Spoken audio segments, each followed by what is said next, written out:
এই মুহূর্তে ঐতিহ্যবাহী ঐতিহাসিক কাউকাফন বাজারের পার্শ্ববর্তী মনুভাঙ্গন এলাকার মধ্যে আমরা আছি।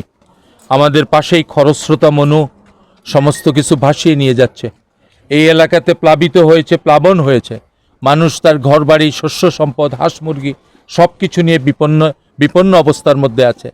মাঠে যে ফসল ছিল সব ফসল পানিতে তলিয়ে গিয়েছে, পানিতে তলিয়ে গিয়েছে। এই পানি ভারত থেকে আগত, ভারত থেকে এই পানি এসেছে। ভারত গজলডোবার বাঁধ খুলে দিয়েছে। ভারত এইভাবেই করে, যখন অতিবৃষ্টি হয় ভারত তার সুইচ গেট খুলে দেয়, আমাদেরকে প্লাবিত করে। পৃথিবীতে এই নিয়ম নাই, এটা ভারত করতে পারে না।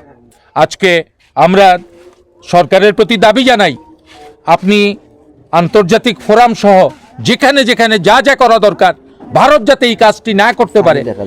ভারত সার্বভৌম দেশ, আমরাও সার্বভৌম দেশ, আমাদের কোনো বিষয়ে ভারত যাতে হস্তক্ষেপ না করতে পারে। এবং এই করাল গ্রাসে বন্যা কবলিত মানুষ যারা ক্ষতিগ্রস্ত হয়েছে তাদের প্রতি আমরা সহানুভূতি জানাই। বিএনপির পক্ষ থেকে কুলাউড়া উপজেলা বিএনপি, টিলাগাঁও ইউনিয়ন বিএনপি, এখানকার ওয়ার্ড বিএনপি এবং অঙ্গ সংগঠনের পক্ষ থেকে আমরা সহানুভূতি জানাই।